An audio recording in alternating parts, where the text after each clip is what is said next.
Hey there, welcome to my channel. I'm your host. Today we're going to start a two-part series that I'm calling Do You Really Know What You're Eating? Because what I'm about to show you is not what you think. So in today's video, we'll look at bread, and tomorrow we'll look at milk.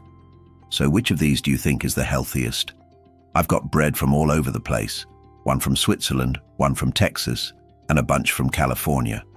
And the wild part is they're all called bread, but they couldn't be more different. Let's take a look. First, a quick Google search. Definition of bread. A food made of flour, water, and yeast mixed and baked. 3 ingredients. Simple, right? Well, yeah, it used to be. The original idea of bread was simple. You mix some flour and water together, add a little bit of yeast so it rises, then you bake it and you've got bread. But nowadays, not so much. Modern bread is often packed with additives and fillers like this, and we're going to get into why they do that in a minute. But first, let's go back to our bread basket. Now, when you look at this, you might think, wow, this is very similar to the definition of bread. This looks like something that would have 3 simple ingredients. Well, hold on. If we look at the ingredients list, it's quite long. It includes organic wheat flour, which sounds good. But what kind of flour is it? Is it whole wheat flour, or is it just the refined wheat flour? And where does the flour come from?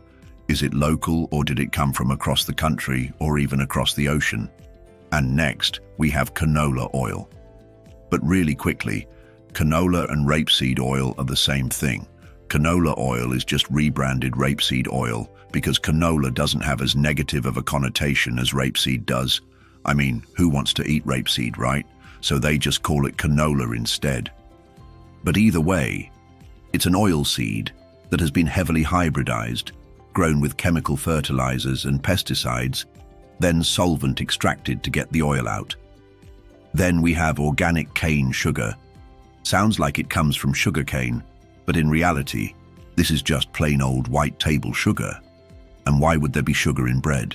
Doesn't sound very healthy, does it? Then we have organic yeast. That's pretty standard, right? Then sea salt, and that sounds good, right? Sea salt versus table salt. There's definitely a difference there, but still, is it really necessary? Lastly, it contains soy lecithin.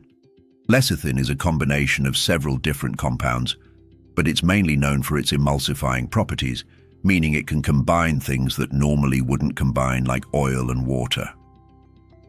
Okay, so here's the deal. All of these ingredients individually aren't necessarily bad. You can eat any of these in moderation. The problem is they're all in one product, bread. It's supposed to be a simple product that you make by combining flour, water, and yeast. We also know that people are increasingly trying to avoid simple carbohydrates and sugars in their diet. And yet here is this bread that isn't sweet tasting, but it has sugar listed as the 3rd ingredient. Also, another problem is that people see this and say, oh, it's got organic wheat flour, right? So it's healthy, but they don't realize that there are different types of flours. And there is a difference between organic and non-organic, but it's probably not the difference you think it is. You see, the USDA organic stamp doesn't really mean that it's super healthy. It simply means that certain practices were followed while growing the crop and making the final product. For example, no synthetic pesticides or herbicides or chemical fertilizers were used. But it also means that farmers can rotate their crops every couple years to prevent soil depletion instead of just planting the same thing year after year. Farmers can't use antibiotics or growth hormones on their animals, and also they must meet certain standards for how they treat their livestock. But being organic doesn't mean anything about nutrition. In fact, organic produce tends to have less nutrients than non-organic produce because the soil where organic crops are grown are usually poorer in minerals than non-organic soils. So yes, there are differences between organic and non-organic foods, but they're not the differences that most people think they are. Now let's look at this bag of bread. Oh, it says hearty multigrain bread. When you see something like this, think about what multigrain really means. Does that mean that it's healthier because it's got multiple grains? No, it just means that they combined a bunch of different grains together and it's still mostly just refined flour with some grains thrown in there for flavor and texture. Here's the actual ingredients list and it's quite long. It begins with enriched wheat flour, which sounds good, right? Enriched. They must have added back all those nutrients that were lost when they refined the flour, right? Well, maybe. When flour is milled, it loses some nutrients during the refining process, so some companies will add back in some vitamins and minerals to fortify the flour. But the problem is they only add back in certain ones, specifically B vitamins and iron. But what about calcium? What about magnesium? What about potassium? These are all minerals that are abundant in whole foods, but you won't find them in this fortified flour. Next up, we have high fructose corn syrup, which is a sweetener made from cornstarch, basically just plain old sugar. But again, it's in the ingredients list, so it must be a significant ingredient, right? Well, yeah, it's actually the second ingredient. There's also corn flour, which is just finely ground dried corn, soy flour, which is made from soybeans, wheat gluten, which is just a highly concentrated form of gluten protein, oat flour, which is just finely ground oats, canola oil, which we already talked about, organic cane sugar, which is just white table sugar, yeast, organic lemon juice, organic apple cider vinegar, organic sea salt, and lastly, calcium propionate, which is a preservative. So looking at this, I'm not sure what makes this bread hearty, but I can tell you that it's far from being a health food. All right, so far we've looked at two different breads. Both of them had tons of different ingredients. But what about this? This is the Ezekiel bread. This one seems pretty legit. Just look at the ingredients list. You've got wheat berries, lentils, organic barley, organic soybeans, organic sesame seeds, organic sunflower seeds, sea salt, nothing else. Well, except for this part, the sprouting process starts with the grain kernels submerged in purified water for 24 hours. This allows the grains to begin the germination process before milling, thus increasing the availability of certain vitamins, minerals, and enzymes. So first off, this is a good option if you want to avoid added sugars. And it also avoids the controversial ingredient, soy lecithin. But I think it's interesting that they sprout the grain because sprouting can increase the bioavailability of certain nutrients, specifically minerals like calcium, magnesium, potassium, and zinc. So what's my conclusion on bread? I believe that the less ingredients, the better. Ideally, you want your bread to be made with just 3 ingredients, flour, water, and yeast. But now here's the problem. Most people don't want just regular old bread. They want something more. They want a sweeter bread, a bread that lasts longer, a bread that tastes better, whatever. And that's where all the other ingredients come in. So you have to decide what's more important to you, taste or health. Now, if you want a healthy, delicious bread, I recommend making it yourself. I'll post my favorite recipe in the description below. Tomorrow, we're going to continue this "Do You Really Know What You're Eating" series with milk.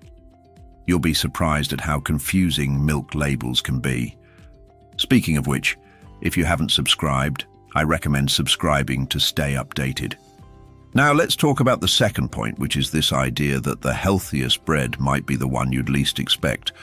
Because when we think of bread, right, we naturally gravitate towards the ones that are marketed as the healthiest. Oh yeah, the multigrain ones, the ones with seeds on top. But what if those aren't the healthiest options? What if there's a different contender? That's what we're diving into today. Welcome back, everyone. This is the second part of our series where we're talking all about bread, its history, how it affects us, and most importantly, the hidden secrets that might surprise you. In the last video, we talked about why white bread might not be as bad as it's made out to be, kind of flipping that script. And if you haven't watched it yet, make sure you check it out. It's got some awesome insights. And now in this episode, we're turning our attention to the idea that the healthiest bread might just be an unexpected one. Now, before we dive in, let me ask you a question. What does healthy bread mean to you? Is it the one with the longest ingredient list, or the one that looks the prettiest on the shelf? Or maybe it's the one that promises to help you lose weight, or improve your digestion. What do you think makes a slice of bread the healthiest? Let me know in the comments. Your thoughts really matter. We live in the age of convenience, right? Everything fast, easy, ready to go, and bread, it's followed that same trend. But you know what that's led to? A massive rise in metabolic health issues. The traditional methods of making bread have been replaced by industrial processes that prioritize speed and mass production over quality and nutrition. This shift has resulted in loaves that are dense, heavy, and lacking in fiber. These loaves may look appealing on the outside, but they're often loaded with refined grains, excessive amounts of sugar, and unhealthy fats, all of which contribute to poor metabolic health. Let me ask you something. When was the last time you had bread that was made from just one type of grain, contained only 3 ingredients? If your answer is never, or you can't remember the last time, then you're not alone. For many of us, the bread we eat is so far removed from its original form that it's become unrecognizable. Now, if you're gluten-free, listen closely. A lot of gluten-free breads have a long list of ingredients, and some of them, they might actually be worse for your metabolism than traditional whole grain bread. The problem isn't necessarily gluten itself, but what often replaces it in gluten-free products. Many brands opt for refined starches and synthetic ingredients to mimic the texture of wheat flour. As a result, these breads can cause blood sugar spikes similar to those from highly processed foods, undermining the very health benefits they're intended to provide. What happened to the old school stuff, you know? Bread made slowly with natural fermentation, real ingredients, and patience. It's been replaced by industrial bread full of stuff you can't even pronounce. The artisanal breads, the sourdoughs, the whole grains, made the old-fashioned way. They're packed with fiber, good carbs, and nutrients that nourish your body. These traditional methods of bread making not only result in a tastier product, but also one that's easier to digest and less likely to cause blood sugar spikes. So here's the real deal. The healthiest bread isn't the one that screams fit on the package. It's the one that respects ingredients, time, and your body. Unfortunately, this simple truth is often lost in the sea of marketing and fancy packaging. You see, for years we've been duped by clever marketing tactics and fancy packaging. The bread aisle has become a battleground of health claims, with brands using terms like multigrain, seeded whole grain, and 72 vitamins and minerals added to make their products seem healthier than they are. But don't fall for it. Just because a bread has a long ingredient list or is marketed as healthy doesn't automatically make it so. The issue with multigrain bread is that while it might sound like it's packed with nutrients, many of these grains are highly processed and stripped of their nutritional value. The addition of fancy grains does not make up for the fact that the majority of the loaf is still refined flour. Similarly, seeded whole grain bread might sound wholesome, but the process of seeding removes the nutritious bran and germ, leaving you with just the starchy endosperm. Even breads with added vitamins and minerals are misleading, as they often overshadow the fact that the bread itself is highly processed and lacking in fiber. The truth is, a truly healthy bread should be simple. It should be made from just a few basic ingredients like flour, water, yeast, and salt. Anything more is just unnecessary and can potentially be harmful. Now, you might be thinking, but what about gluten-free breads? Aren't they healthier since gluten is bad? Well, hold on. Not all gluten is bad. In fact, gluten-free doesn't automatically mean healthier. Like I mentioned earlier, many gluten-free breads use refined starches and synthetic ingredients to mimic the texture of wheat flour. These ingredients can cause blood sugar spikes, similar to those from white bread, undermining any gluten-free benefits. To make matters worse, some gluten-free breads contain excessive amounts of unhealthy fats and oils to enhance their flavor and texture. These added fats not only contribute to poor metabolic health, but also make the bread less filling, leading to overconsumption. Here's a simple rule of thumb. If you wouldn't eat the ingredient on its own, you probably shouldn't eat it in bread. For example, if you wouldn't eat sawdust or plastic on its own, why would you eat it in bread? Focus on breads made with whole, intact grains and minimal processing. Look for ingredients like whole wheat, rye, barley, or oats. These grains provide fiber, complex carbohydrates, and essential nutrients that support your metabolic health. If you're concerned about gluten, go for naturally gluten-free grains like rice, quinoa, or millet. These grains offer a different nutritional profile, but are just as filling and satisfying. Now, I know what you're thinking, but what about all those trendy breads with fancy names and beautiful packaging? Well, save those for special occasions because they're not necessarily the best for your metabolism. Those artisanal loaves with long fermentation times or unique ingredients might be delicious and beautifully crafted, but they're not necessarily the healthiest option. Sourdough, for instance, while fermented, might still use refined flour and can be high in sodium due to the long fermentation process.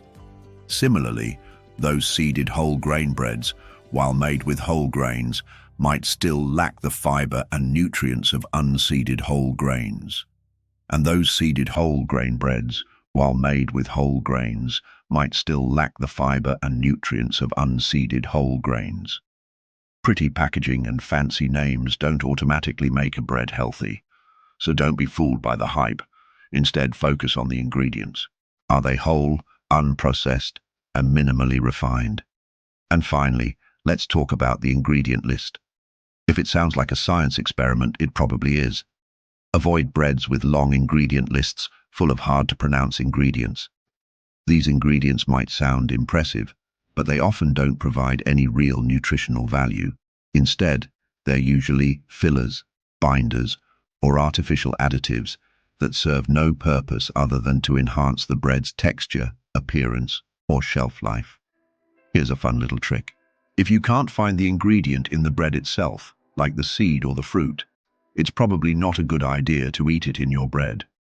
You want your bread to resemble something close to what the grain would look like in its natural form. In a nutshell, here's what we've covered. The healthiest bread isn't always the most obvious choice.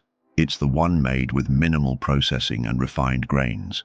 Whether it's a simple whole grain bread or a naturally gluten-free alternative, the key is to choose breads that respect your body and provide real nutritional value. So next time you reach for a loaf of bread, take a closer look at the ingredients. Do they tell a story that you understand? Can you picture the bread as a simple combination of flour, water, yeast, and salt? If the answer is yes, then you're probably holding a loaf that's as honest and wholesome as it gets. And that's the story behind the healthiest bread. It's not always the loudest voice in the bread aisle, but it's the one that deserves to be heard. Thank you for joining us on this journey to uncover the stories behind our food. If you enjoyed this video, please give it a thumbs up and share it with someone who might be surprised by the story of healthy bread. Stay tuned for more insightful videos. Until next time, happy exploring.